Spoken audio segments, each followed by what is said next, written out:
Olha só, pessoal, para começar a nossa conversa de hoje, eu chamo o sócio e diretor do Instituto Métodos, José Carlos Sauer, e apresento aqui o Márcio Mâncio, que está sempre com a gente na quarta-feira da inovação.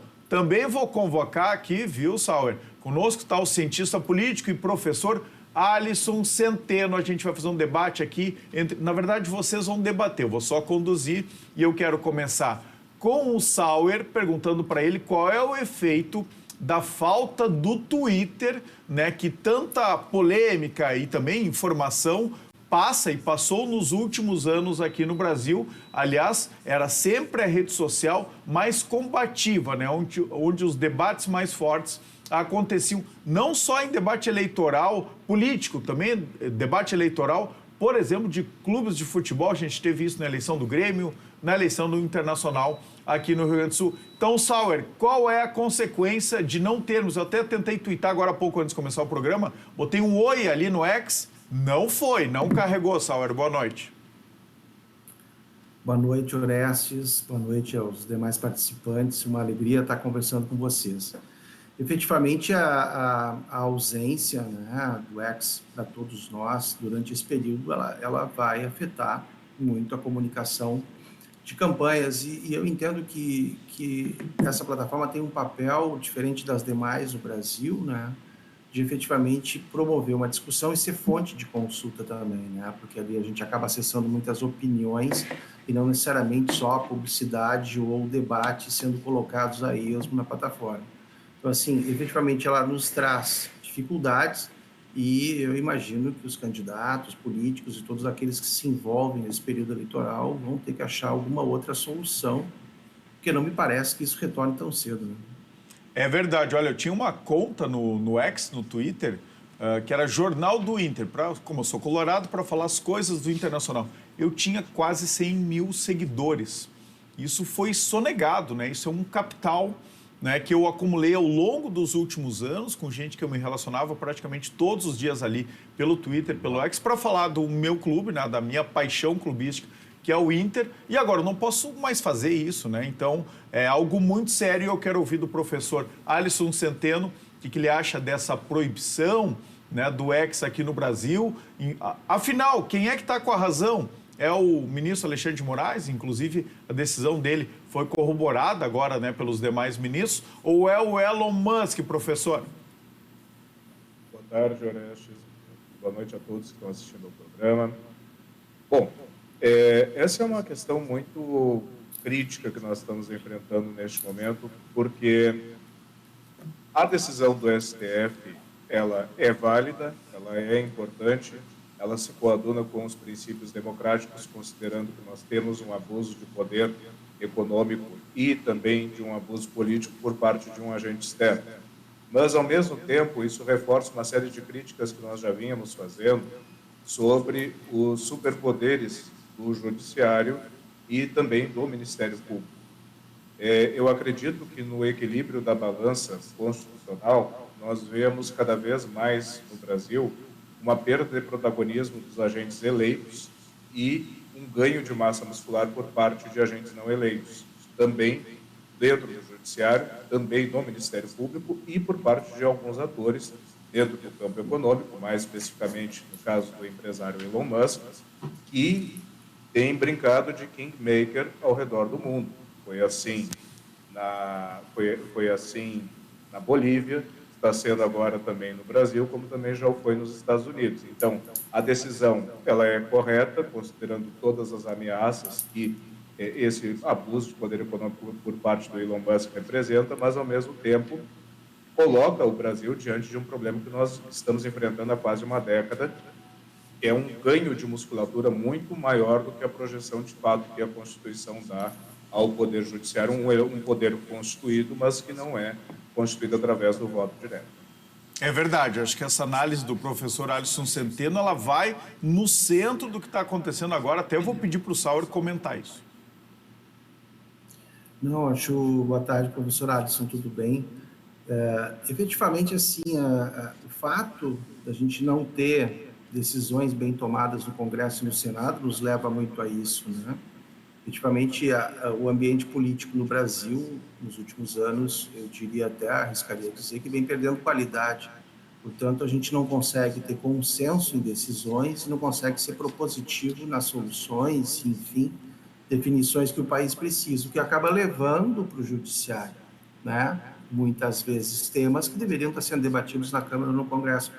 E nesse sentido, né, e infelizmente por um protagonismo muito midiático, eu diria, desses ministros, né, isso acaba se transformando num tema que vira debate nacional, quando deveria ser debatido no silêncio do processo, né, que seria comum no mundo jurídico, que se transforma numa grande propaganda e de posicionamento, inclusive ideológico, desses ministros. Em parte, eu acho que na decisão do ex há erros e acertos de ambos os lados, né? É necessário, sim, ter algumas atitudes em relação à empresa que não responde a decisões judiciais, e também há, de certa forma, um questionamento que eu acho que é colocado pelo Elon Musk nesse sentido, de que as solicitações são um tanto quanto duvidosas. E aí, então, se estabelece esse tipo de situação que, assim, né, como os muitos, aí o Orestes acabou de perder seus 100 mil seguidores, né, que precisarão encontrá-lo em alguma outra plataforma, quem sabe, Orestes, porque efetivamente é um dano que abrange ao país todo e efetivamente temos ali assuntos de entretenimento, mas tem muita coisa interessante, né, nessas plataformas e que produzem movimentam a economia. E nesse sentido, a decisão que foi tomada no Supremo, acho que ela é abrangente demais na minha avaliação nesse momento. Márcio Mancio, o fim do X está te afetando? Em nada, porque eu nunca utilizei, não é uma ferramenta que para o meu negócio era interessante. Tu não gosta de confusão, né, Márcio Mancio? Rapaz, é melhor ficar longe eu passo longe de confusão e principalmente de mimimi. Mas eu tenho uma pergunta para vocês, que a TV Cultura, né, se vocês já acompanham há algum tempo, eu recebi um recorte do programa Roda Viva, que já é, né, consagrado a um clássico, onde se aborda qualquer tema, né? O Roda Viva já abordou de político, empresário, qualquer, e sempre foi muito aberto, né, no debate. É o principal programa de entrevistas do Brasil há 30 anos, simplesmente isso. Pois então, se vocês procurarem, né, e o pessoal de casa procurar, tem um bem interessante que mostra o Maluf, até então, né, um político na época também muito questionado, né? Eu não vou entrar no mérito da vida do Maluf, mas ele foi sabatinado sobre ter proibido o fumo dentro das espaçonaves, né, que a gente brinca na época, nos aviões e também em restaurantes, etc. E os jornalistas naquela época estavam convictos de quão ele estava errado, etc, etc. Passaram milhares de anos, né? A gente brinca, né? Foram alguns anos, mas parece que foi há muito tempo. Né? Hoje em dia a nova geração não sabe o que é pegar um avião com um cigarro aceso. Eu ainda voei com gente fumando dentro de um avião, dentro de um restaurante, e hoje, olhando anos depois, a gente vê o quanto foi acertado, né, lá. Na opinião de vocês, imagina daqui a X anos, né? Não precisa ser tanto. Olhando para trás, o que vocês sentem que vai acontecer, não querendo que vocês sejam mandiná e tenham que prever o futuro. Mas quando a gente faz esse exercício, depois que passa, né, a tempestade, e não dá para olhar essa ação isolada, né? A gente vem vendo há alguns anos o STF entrando em várias áreas que oficialmente não existiam até então a participação deles. Esse é só mais um capítulo, mas desse capítulo, assim como foi o Uber aqui no Rio Grande do Sul, os taxistas quase mataram o Uber a pau, né? No início, um motorista de Uber foi fisicamente agredido, e olhando hoje a gente vê a insanidade que foi. Na análise de vocês, analisando a história, correndo a fita um pouco para frente, a gente vai estar se arrependendo ou não de não ter debatido mais e sido mais enfático sobre essa questão? Sauer. Olha, Márcio, pergunta fácil, né, do Márcio. A questão de $1 milhão, né?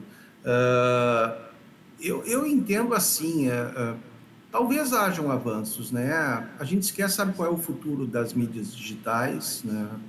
A gente não tem uma compreensão muito clara sobre isso. Por óbvio que elas têm a sua importância, a sua permanência no tempo, mas elas tendem a se modificar muito, né? A gente parar para olhar hoje em relação ao Facebook e Instagram, ela, por exemplo, são mídias que não são utilizadas por jovens, né? Muito antes pelo contrário. É uma coisa que está ficando com um público muito mais velho participando. Então, assim, eu acho que há uma transformação ao longo do tempo nesses meios de comunicação que talvez seja indiferente a qualquer decisão que esteja acontecendo hoje, né?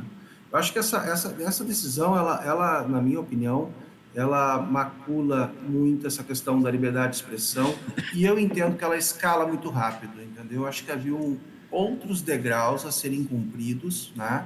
Porque vamos nos colocar no lugar do Elon Musk no Brasil sobre, né, o manto de um Supremo que pode tudo e não deve nada.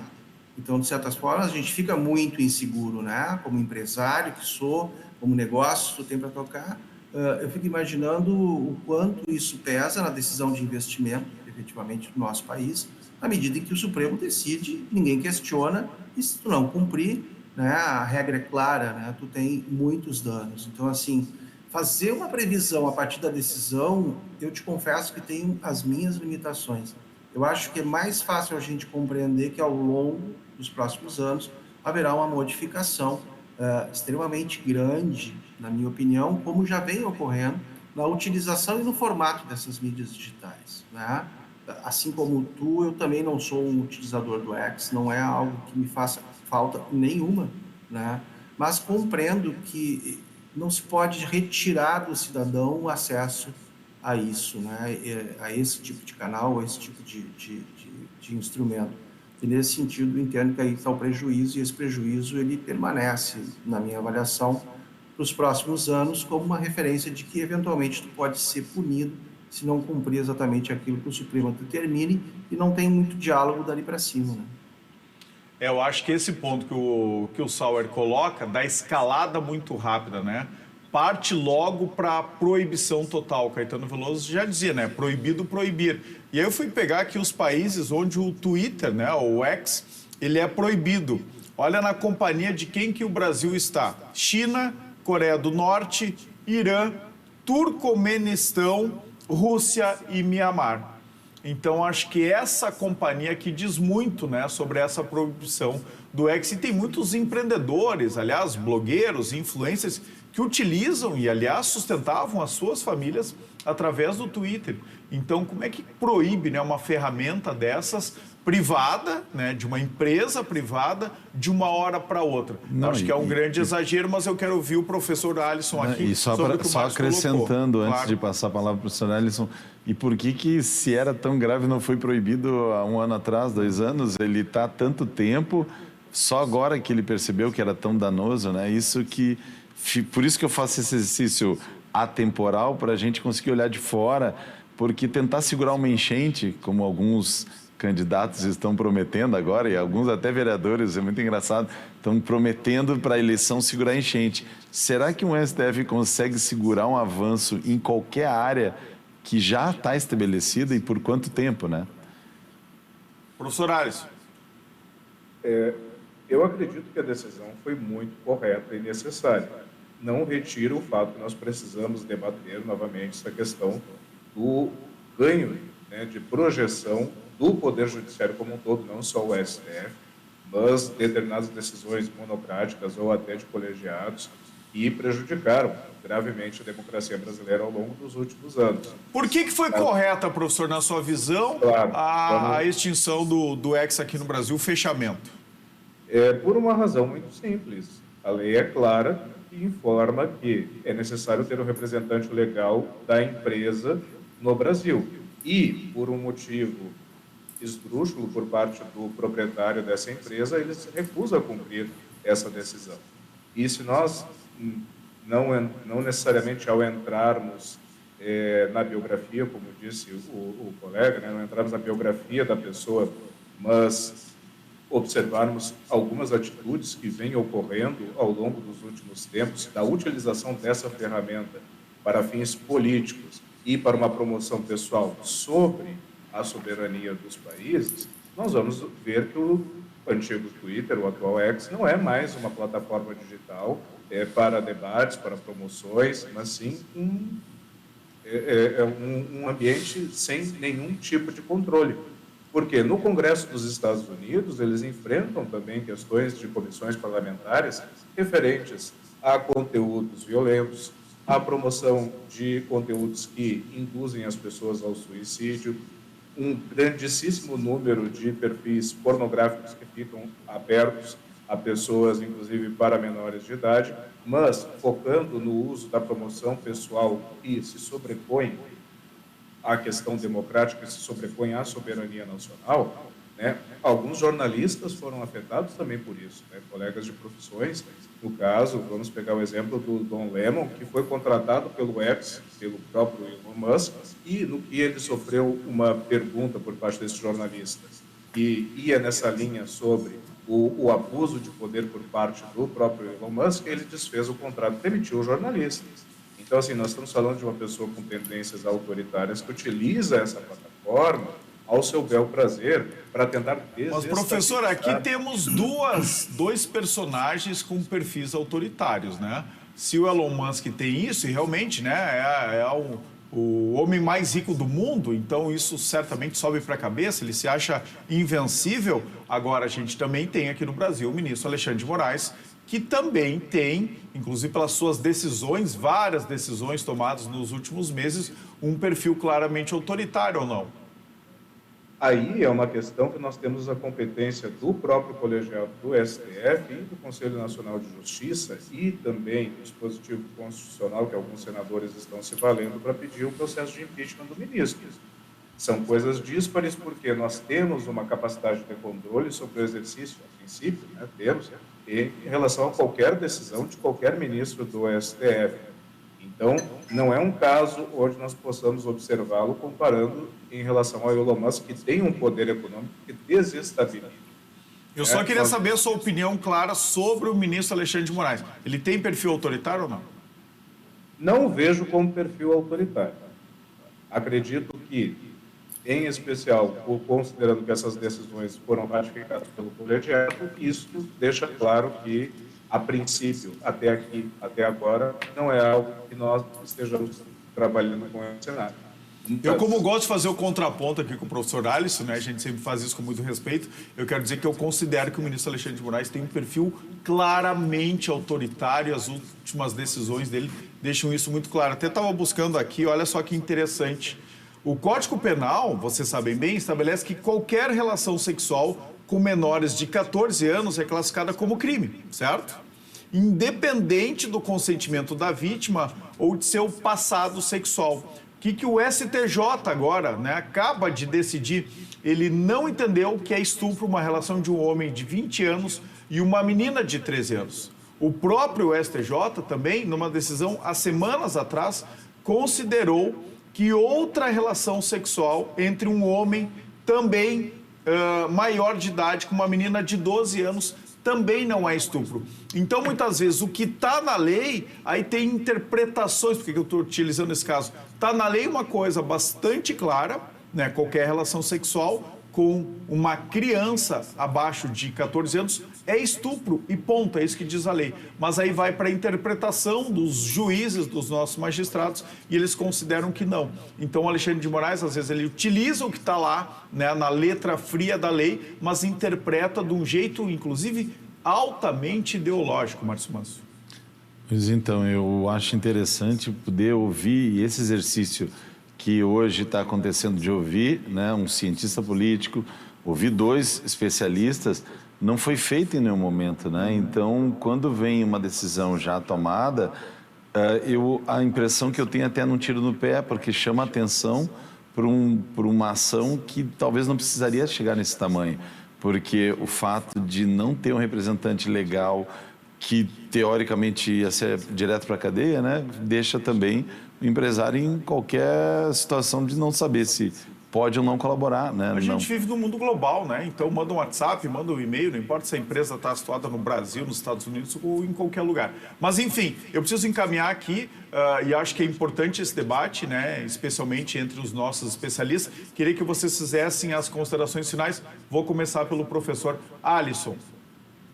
Bom, primeiramente eu queria agradecer ao Orestes pelo convite, foi um prazer debater com vocês. Peço desculpas que eu tive um pequeno problema aqui, uma falha na conexão, e estou sempre à disposição da casa. E para concluir, né, em relação ao que eu estava dizendo, em relação às decisões do ministro Alexandre de Moraes, existe tanto a ratificação por parte do colegiado, como também existem dispositivos constitucionais que, eventualmente, se algum ministro impuser-se sobre a lei, ele pode ser corrigido. E, felizmente, isso se valeu também em muitas decisões que foram tomadas durante o período da Lava Jato. Nós pudemos revisitá-las e ver o quão autoritárias elas foram, desde a primeira instância até o próprio STF. Então, é possível rever, eventualmente, se algum, digamos, abuso de poder assim o for feito. Porém, na questão econômica, e especificamente do ex, eu acredito que é um caso em separado que precisa ser analisado minuciosamente, desde a forma como se deu a compra, com abuso de poder, tentando interferir no mercado financeiro. Existem vários processos que mostram isso, mas, em especial, o modo como essa plataforma tem sido utilizada para a divulgação de fake news e com uma anuência por parte, né, do seu conselho diretor, encabeçado pelo próprio Elon Musk. Obrigado, professor Alisson. Obrigado pelo convite. De novo pela participação aqui no Poder RS. Deixa eu ouvir o Sauer agora, as suas considerações finais. Afinal, está faltando as eleições municipais aqui em Porto Alegre, na região metropolitana. Elas parece que não esquentaram ainda, Sauer. É por falta do X, do Twitter? Não, com certeza que não. É por falta de interesse mesmo. O eleitor não está preocupado com as eleições, está cuidando da sua vida. É verdade. E muito pouco dela chegou até nós nesse momento. Então, com certeza, não é pela ausência do X, inegavelmente. Eu acho que neste ponto, eu queria colocar assim, como contribuição final também, eu acho que a gente, não sou um jurista, né? Eu trabalho muito mais com filosofia política e ciência política do que com uma questão de direito. Eu acho que primeiro a gente trata de duas personalidades, né? Elon Musk e Alexandre de Moraes são duas personalidades distintas e a discussão me parece ser muito mais neste cunho, ela é quase pessoal, né? Onde tu tem aí opiniões e visões divergentes de mundo, né? No segundo ponto, eu acho que no Brasil, toda vez que a justiça mete a mão para tentar regular alguma coisa, ela dá um tiro pela culatra efetivamente, assim, não ajuda, não contribui, atrapalha muito, né? A gente tem N exemplos na nossa história recente. E nesse sentido, eu entendo assim, como comentei antes, a escalada no sentido de punição, restrição, suspensão, ela, na minha opinião, é muito rápida, né? Imagina se nós estivéssemos decidindo em relação a um país de fronteira uma decisão de guerra. Com o Alexandre de Moraes, a gente já estava invadindo e matando todo mundo. Então, acho que a negociação, ao tempo da negociação, ao tempo da pressão, inclusive, ao tempo da multa, que pode percorrer muito tempo, e a empresa terá que, enfim, se regularizar para se reestabelecer no país, por que não? E, nesse sentido, eu acho que aí tu estabelece um outro critério, né? E também eu percebo, particularmente como um observador disso, de que a gente tem pouquíssima legislação que trate sobre regulação, seja do que for, em mídias digitais. Portanto, é um campo desconhecido no Brasil, pouco explorado ainda, na minha avaliação, né? E reforço, não sou um jurista, portanto, eu posso estar cometendo um equívoco nesse sentido, mas o que eu quero dizer é de que a gente não regula nada, efetivamente, fica uma discussão supérflua, que não vai a lugar nenhum, e acaba morrendo na mão de criaturas, né? Seja quem for, seja político, seja ministro, seja juiz, que toma sua decisão baseado naquilo que ele entende que é melhor para o mundo. Então, aí a gente efetivamente não avança. Verdade. Eu acabo concordando muito com o Sauer, viu? Acho que ele fica ali, avalia, né? De um ponto de vista mais central, consegue enxergar os dois lados. Obrigado de novo pela tua participação aqui no Poder RS. Eu que agradeço, um bom programa a todos. Olha só, pessoal.